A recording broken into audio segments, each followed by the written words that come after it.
microvasculatura, lo que se denomina vaso de los vasos, ¿sí?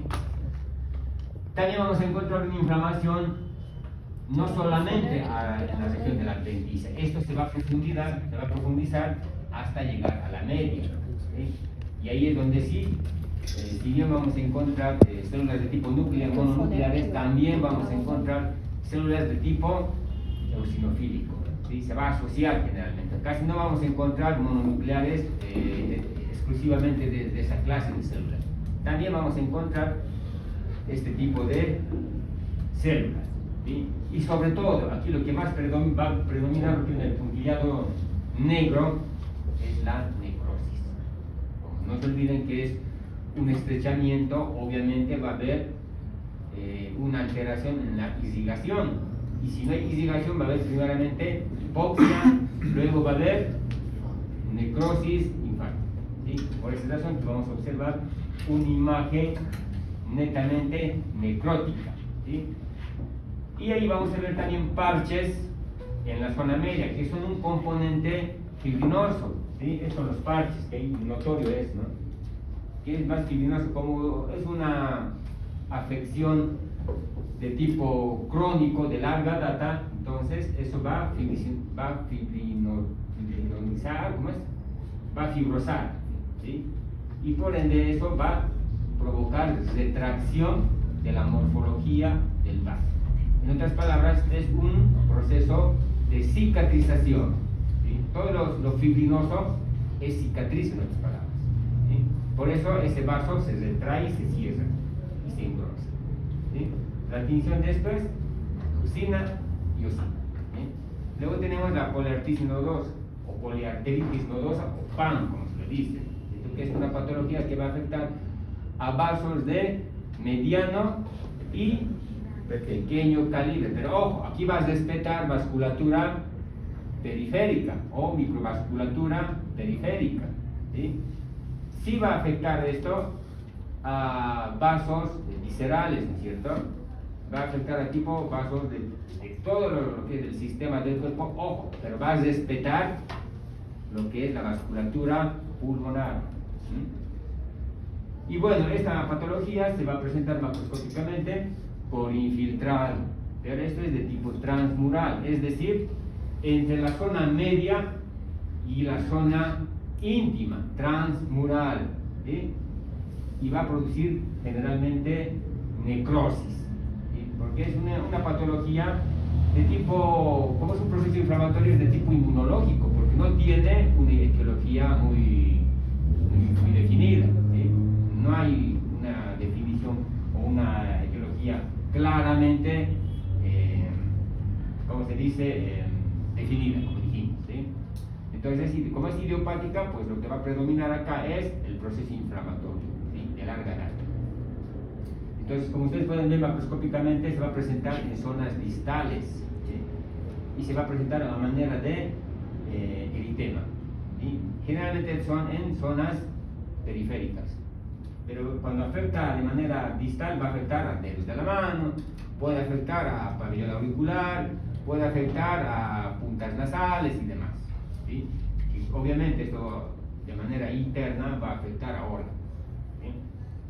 En la microscopía ya habíamos hablado, infiltración de tipo transmural en la pared vascular, vamos a encontrar infiltrado inflamatorio, pero en este caso es de tipo mixto, porque va a haber no solamente eosinofílico, sino también va a ser neutrofílico, ¿sí? Ambos vamos a encontrar, y ahí vemos de todo tamaño. Claro, en la imagen de 50x no se va a notar muy bien, pero en una imagen de 150 a 200x lo vamos a ver a detalle. Y es medio complicado encontrar este tipo de imágenes a 200 y 150x para ver a detalle las características de cada célula, ¿sí? ¿Qué más vamos a encontrar de esto? Como es una patología de tipo también, ¿cómo se dice?, hereditario, encontramos mononucleares, ¿sí? Vamos a encontrar células mononucleares, vamos a encontrar células eosinofílicas y neutrofílicas, ¿sí? Y a eso va a asociar la necrosis. También vamos a encontrar, como es una patología que va a afectar a la luz, trombos luminares, que van a provocar obstrucción del vaso. Es lo que se denomina la patología enfermedad sin ¿cómo es? Enfermedad sin pulso, ¿no es cierto? Porque en algunos casos no se detecta el pulso. ¿Por qué? Por la obstrucción luminal de trombos, ¿sí? Lo que se denomina la oclusión trombótica, ¿sí? Y sobre todo, como es una patología netamente obstructiva, encontramos el engrosamiento fibroso de tipo nodular, como ustedes pueden ver en la región de la media. Y fíjense la íntima. Toda esta íntima que ven con tinción de H&E es lo que es un tejido fibroso. Y por ende, fíjense, hay de tipo obstructivo. O sea, no hay, en este caso, circulación. Por eso es que se utiliza la enfermedad sin pulso, o la patología sin pulso, ¿sí? Y aquí vamos a ver lo que se denomina las formaciones nodulares, ¿sí? Que son netamente fibrinótico, y a eso se va a sobreañadir lo inflamatorio. Pero son arterias de pequeño calibre o puede pegar una radial, braquial. ¿Puedes pegar una arteria mediana también? Puede darse, ¿sí? Puede darse en mediana y en pequeño calibre, ¿sí? Luego tenemos la polaridad microscópica, que también va a afectar a vasos de pequeño calibre, ¿sí? Y de mediano calibre, ¿sí? Pero esto más es de tipo periférico, ¿sí? Y se va a presentar de esta manera morfológicamente, con púrpuras cutáneas palpables. Se van a presentar un relieve un poco sobresaliendo la región basal del epidermis, o la epidermis en este caso, ¿sí? Y van a ser un tipo de lesiones, bueno, no lesiones, ¿no? Manifestaciones de tipo irregular, ¿sí? Morfológicamente son pequeños, grandes, medianos, y va a afectar sobre todo en la región de la piel. ¿Cómo encontramos microscópicamente? Con infiltrados de tipo necrótico, porque si vemos la imagen macro primero, vamos a ver la periferia un poco más marrón que la zona media. Y vamos a ver aquí en la región, en la imagen microscópica, sobre todo lo que predomina el infiltrado inflamatorio, netamente eosinofílica también, ¿sí? Y ahí vamos a ver también las lesiones transmurales focales y necróticas. Acá en esta zona se forman, ¿sí? Acá ya está uno, acá está otra, y acá vemos otra también. Entonces es la polongitis microscópica, tinción H&E. Voy a tratar de poner un poquito más. Luego tenemos la granulomatosis de Wegener, que esta es una patología que afecta a vasos, está en este caso en la región pulmonar, ¿sí? Como es una enfermedad de tipo ¿qué? ¿De qué tipo de enfermedad es esto? ¿Es autoinmune o es adquirida? ¿Qué es? ¿Es autoinmune o no? Sí. ¿Solo sí? Creo que sí. ¿Es recesivo dominante o autosómico recesivo? Ah, no, ahí se queda cagado en el mucho. Excesivo. Esa no es tan, la teoría les dejo a ustedes. Morfológicamente vamos a encontrar lesiones de tipo nodular en el parénquima pulmonar. Bueno, no solamente en el parénquima, ¿no? Sino a nivel de las regiones pueden ser apicales y basales también, ¿sí? Pero vamos a encontrar estas formaciones cavitacionales de tipo central, ¿sí? Y si hay cavitaciones también vamos a encontrar la formación de granulomas, ¿sí? Y esos granulomas van a provocar necrosis, ¿sí? Y al provocar necrosis, obviamente, tiene que haber un proceso de curación, ¿sí? De regeneración con rellenos de tejido fibrótico.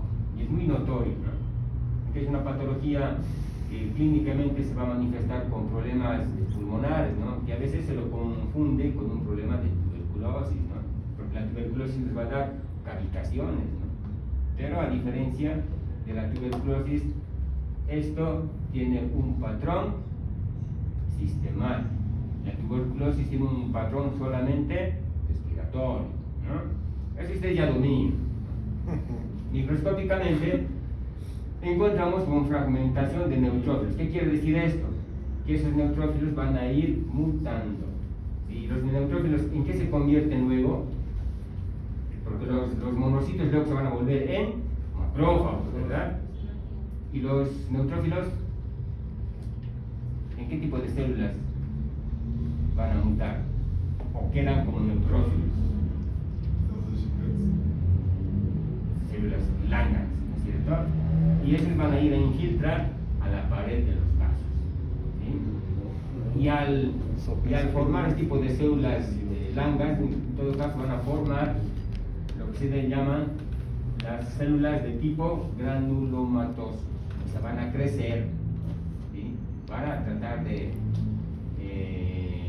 como se dice, hacerle frente a nuestro propio cuerpo, ¿no? Porque es de tipo inmune, ¿no es cierto? Es una reacción de nuestro cuerpo contra nuestro propio cuerpo, ¿no? Y también en eso vamos a encontrar migración de células epiteliales y obviamente formación de células gigantes. Extinción, HIE. ¿Sí? Enfermedad de Buerger. ¿Cuál es la diferencia entre la enfermedad de Buerger y la polangitis nodosa? Porque también se va a manifestar en áreas distales. ¿Cómo diferenciamos esto?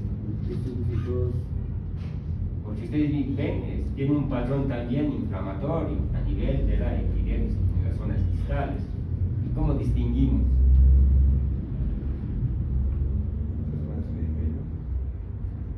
¿Cómo distinguimos? Por la clínica, obviamente, ¿no? ¿Y esta enfermedad de Buerger de qué tipo es? ¿Es hereditario, autosómico recesivo? ¿O qué tipo es? La están leyendo, ¿no? Eso es esquecido. Só pensamos em imunologia. No, ahorita van a pensar más porque vamos a ver un microparcial. Entonces, esta patología se va a manifestar sobre todo con inflamación. Aquí lo que va a predominar es el dolor, a diferencia de otras patologías que no presentan dolor. Sí va a presentar rubor, sensación de calor y demás. Aquí sí va a presentar dolor. Se lo va a confundir en algunos casos con una artritis. Pero la diferencia de la artritis y esta enfermedad de Buerger es que la artritis tiene un patrón matutino. Dura entre media a 45 minutos y tiene un patrón de sensación de endurecimiento en las articulaciones. No va a presentar un patrón inflamatorio superficial, ¿sí? Pero sí hay dolor acá, ¿sí? Y vamos a encontrar en algunos casos, cuando esto se hace ya muy crónico, cuando ya es de larga data, lesiones ulcerativas, porque no solamente va a haber inflamación, sino que va a haber oclusión.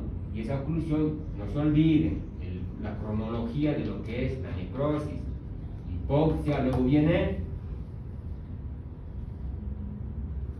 ¿cuál es la cronología para llegar a un proceso ulcerativo?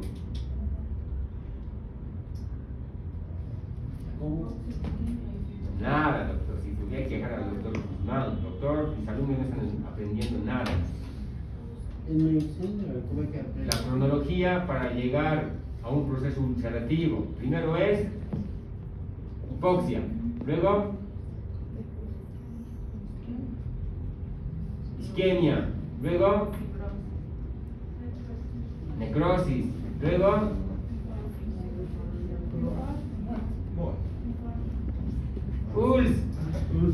ya mejor no, vamos a demorar con eso. Pero nos va a dar así, un patrón ulcerativo cuando es muy crónico, de largo tiempo. ¿Sí? Eso a nivel macroscópicamente, que se le puede confundir también con la diabetes. ¿Sí? Porque la diabetes, no se olviden que también es una enfermedad metabólica que tiene sus secuelas, sus complicaciones con sus macroangiopatías y su microangiopatía. Y dentro de las macroangiopatías es que va a afectar a zonas distales, sobre todo en la dificultad de curación de las heridas, ¿sí? Y que obviamente en la diferencia entre una úlcera de diabetes y una úlcera de Buerger es que esto tiene un patrón doloroso. En la diabetes no, porque la diabetes, no se olviden que como el azúcar es corrosivo, te hace perder la sensibilidad. En otras palabras, lo destruye la mielina, las vainas de mielina a nivel del sistema nervioso periférico, ¿sí? Entonces acá hay dolor y hay lesiones ulcerativas. Eso para hacer un diagnóstico diferencial con las enfermedades que producen inflamación, ulceración, ¿sí? Microscópicamente vamos a observar inflamación aguda y crónica. Cuando es aguda, ¿qué tipo de células vamos a encontrar? Eosinofílico. Y cuando es crónico, macrófago, linfocitos. ¿Sí? Porque hay células específicas agudas y hay células crónicas. Y así vamos a diferenciar si es reciente o si es de hace largo tiempo atrás, ¿sí? Por las características celulares. Y vamos a encontrar trombosis de la luz. Como hay oclusión, obviamente va a haber dolor. Y cuando hay dolor, hay infiltrado, ¿sí? Y vamos a encontrar formaciones granulomatosas por el largo tiempo, por la cronicidad de la patología. Y formación de tejido fibroso. Como en la imagen observamos, hay una oclusión total, ¿sí? Incluso hay áreas de rupturas del trombo. Y vamos a encontrar aquí áreas de recanalización, ¿sí? Tinción HI. Fenómeno de Zaino, de la misma forma, una patología de tipo autoinmune, pero aquí la pregunta es, y les voy a preguntar siempre en el examen, ¿es autosómico recesivo o autosómico dominante? ¿Sí?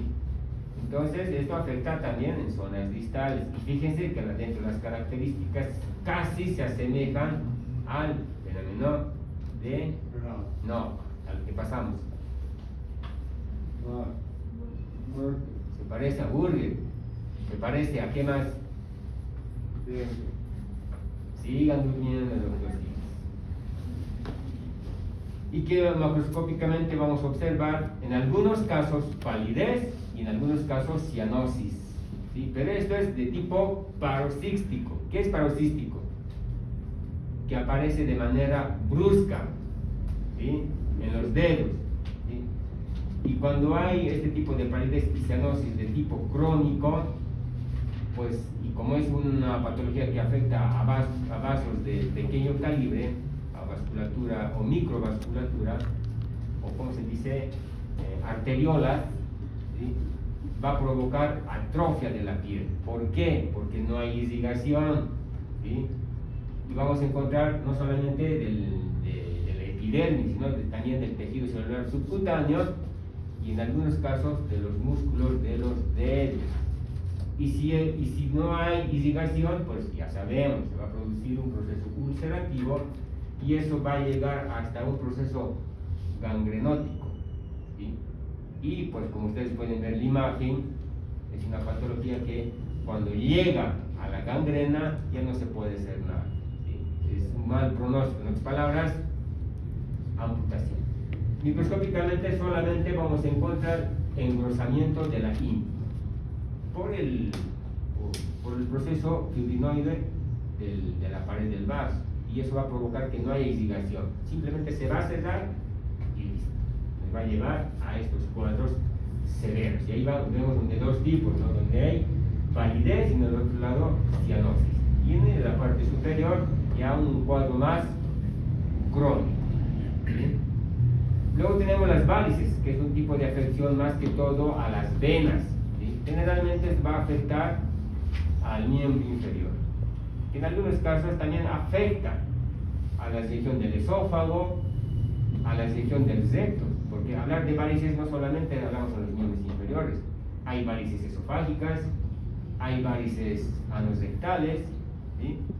Que dentro de lo que es su morfología macra es que se va a presentar como una dilatación tortuosa de las paredes por un déficit, en este caso por una alteración, por un cambio morfológico en lo que es las válvulas de contragravedad del vaso, de la vena, porque el único lugar donde tenemos válvulas a nivel de los vasos es en el miembro inferior, ¿sí?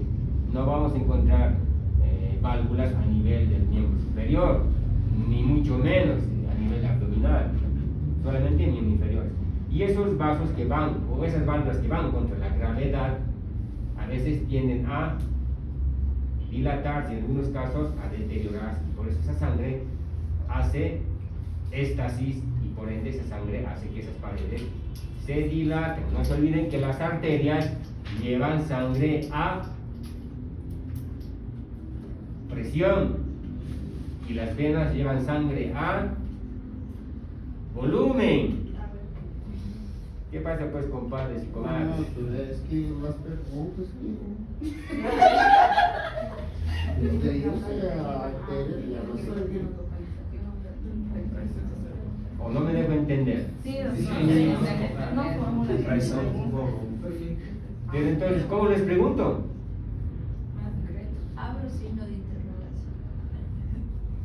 Las arterias, ¿qué tipo de sangre llevan así? ¿No es entendible eso?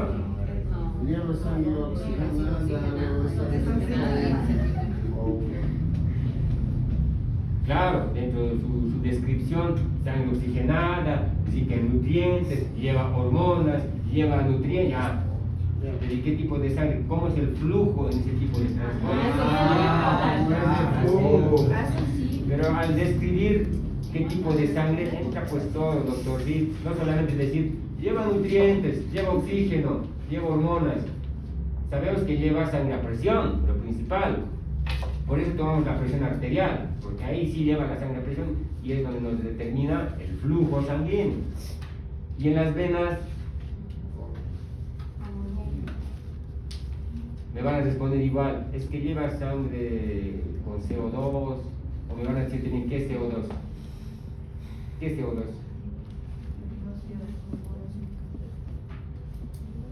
Dióxido de carbono, ¿o no? Sí. Entonces lleva CO2, ¿qué más lleva entonces? Desechos. Sangre desoxigenada, desechos tóxicos, ya, pero ¿y qué tipo de flujo es entonces? A volumen. Todo así se describe, doctores. No entiendo por qué no entienden. Si todo está en la literatura, todo está en los libros. Yo el Robbins lo conozco bien. Y si ustedes han llevado lo normal, que al principio nos dice en vasos, la morfología normal, dice bien claro. Incluso muestra con sus gráficas características de la arteria, que es redondo, ¿sí o no? Sí, sí. Y de la vena, que es irregular con válvulas. Y dice ahí también el tipo de circulación que va, lo que transporta y demás. ¿Sí? Sí, sí. Pero bueno, ya, lo dejaremos ahí entre paréntesis.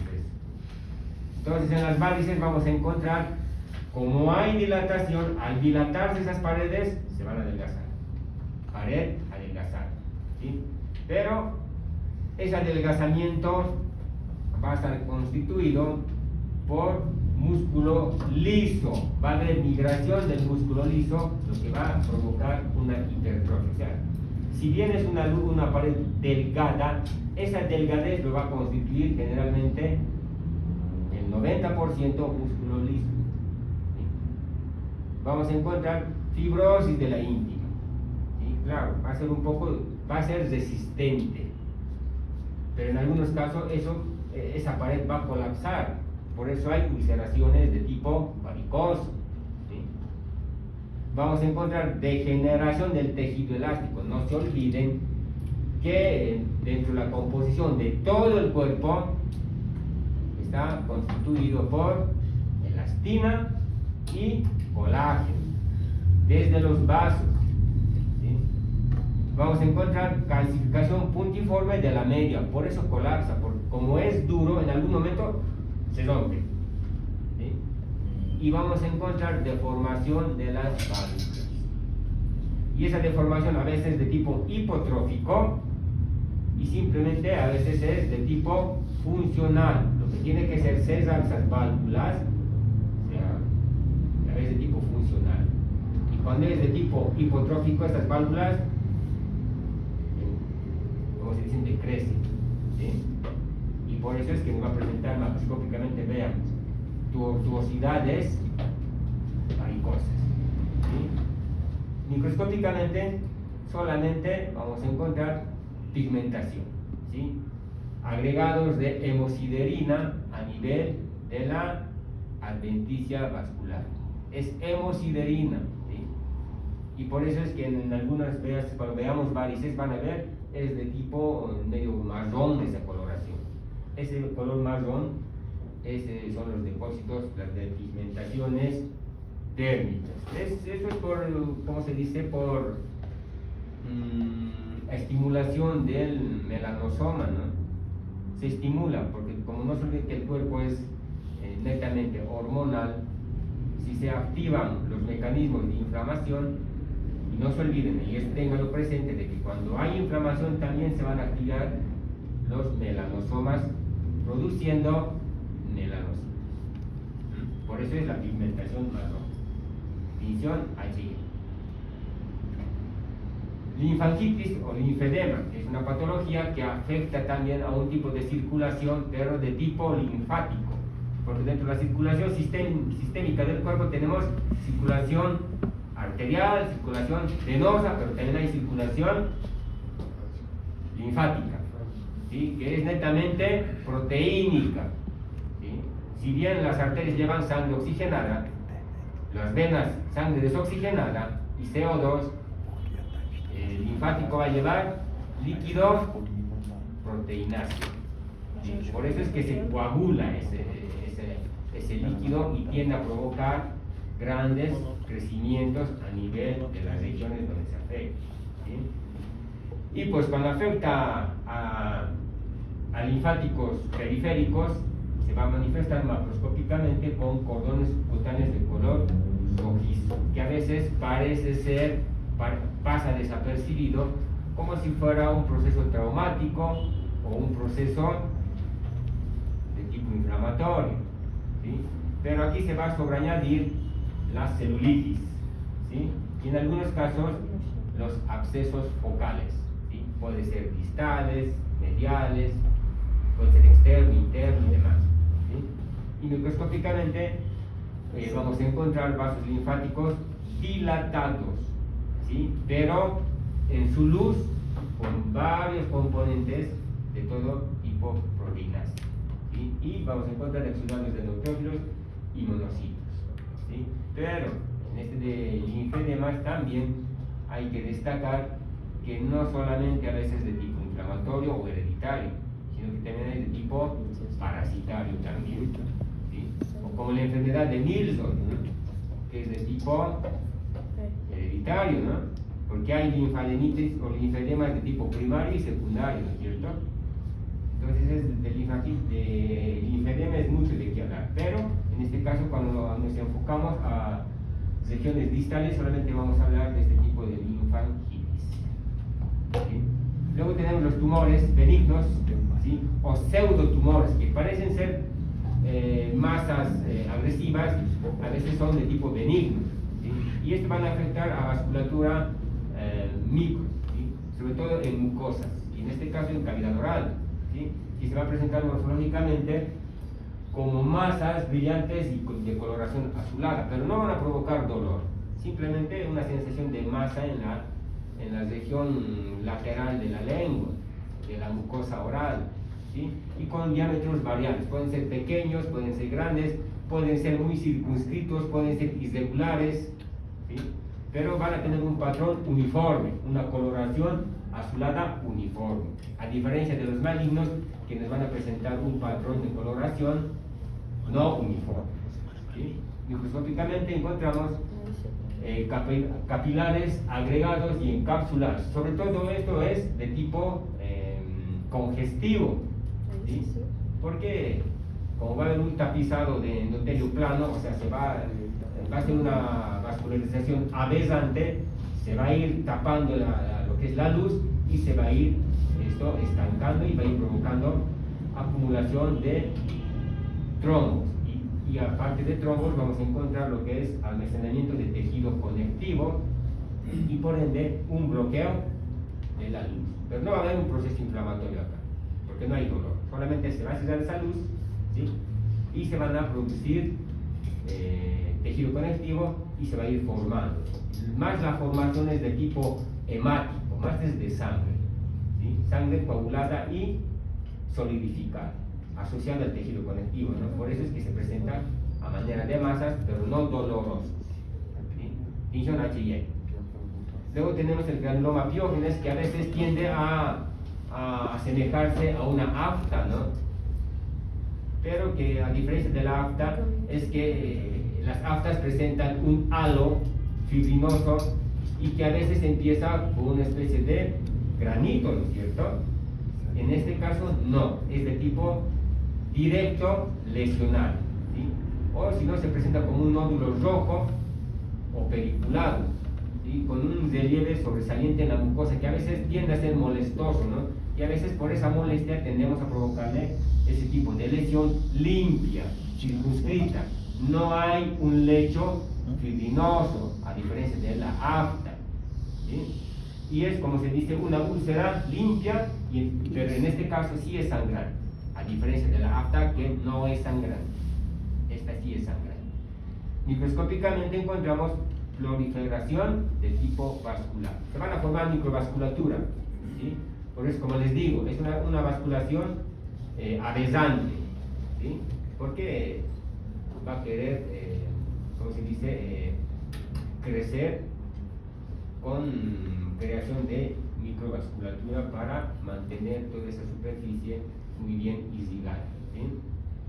Y a eso se va a asociar edema periférico o edema local y inflamatorio agudo y crónico. Ya saben, cuando hablamos de un proceso inflamatorio agudo y crónico, ya saben de qué tipo de célula estamos hablando. Tinción HY, ¿sí? Luego tenemos la angiomatosis basilar, que es una masa de tipo superficial, ¿sí? Que afecta a la epidermis en regiones distales, ¿sí? Y que va a presentar macromorfológicamente a manera de pápulas, de una coloración rojiza, que a veces es irregular, ¿sí? Con un patrón de coloración uniforme, ¿sí? Y que son redondeadas, y que pueden ser húmedas y en algunos casos erosivas, ¿sí? No presentan dolor, ¿sí? Más es estético, más que todo, ¿sí? Porque esto es con láser o con que se llama con escleroterapia, y lo que se llama con láser frío. Esto se resuelve y no vuelve a recidivar esto, ¿sí? No es doloroso. En morfología micra encontramos proliferación capilar de tipo de células endoteliales y epiteliales. Vamos a encontrar atipia celular y mitosis. Ojo, no es maligno, ¿sí? No es maligno, pero sí hay atipia celular y mitosis. Vamos a encontrar neutrófilos de tipo estromales, o sea, neutrófilos que recién se están formando, por eso es de tipo estromal, ¿sí? Y sobre todo vamos a encontrar polvo nuclear y gránulos de color púrpura, esto cuando es de tipo tóxico, ¿sí? Entonces la tinción es HY, y para ver lo que son los núcleos, los polvos nucleares, vamos a utilizar la tinción de plata, o ven el color amarillo, ¿no? Todo esto es, este puntillado son lo que son el polvo nuclear, ¿sí? Luego tenemos lo que se denomina sarcoma de Kaposi, que antiguamente se asociaba generalmente con los pacientes con VIH positivos, ¿no?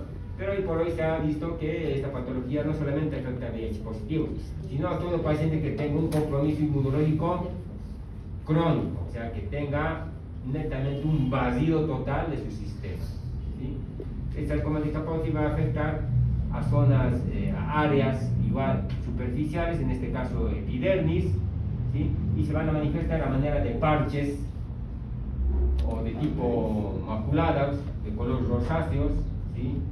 Y a manera de placas también, de tipo violáceos, elevados, y nódulos neoplásicos, que no solamente se va a presentar en una pigmentación de esa manera, sino es que van a afectar también a ganglios linfáticos de esa zona. Si es en miembro inferior o superior, perdón, vamos a encontrar ganglios aumentados de volumen en región axilar, perdón, ¿sí? Sobre todo en nódulos linfáticos centinelas, ¿sí?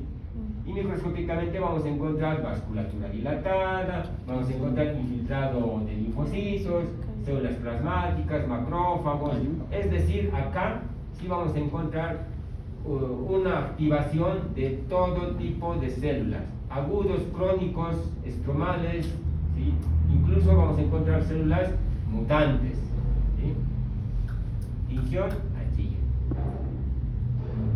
Y luego tenemos los tumores malignos del angiosarcoma, que esto sí es una patología de tipo metastásico y es maligno, ¿sí? Porque no solamente va a afectar a vasos de pequeño calibre, sino va a ir a afectar a vasos de gran calibre, incluso llegando hasta el corazón, ¿sí? En este caso, cuando ya llega al corazón, esto ya es de tipo metastásico, ¿sí? Y va a afectar sobre todo a las paredes del miocardio en las aurículas, ¿sí? Pero se va a presentar macroscópicamente como masas grandes y carnosas, ¿sí? Con una coloración de tejido rojizo, de gris blanquecino y zonas centrales de necrosis y hemorragias. Pero esto ya es cuando es metástasis a nivel de la pared del corazón. Microscópicamente ya vamos a encontrar ahí células neoplásicas, un desorden total a nivel celular, ¿sí? Con células fusiformes y células anaplásicas. Para este caso, para determinar las características de las células malignas, vamos a utilizar la tinción CD31. Y listo, eso es todo. Con esto hemos acabado vascular.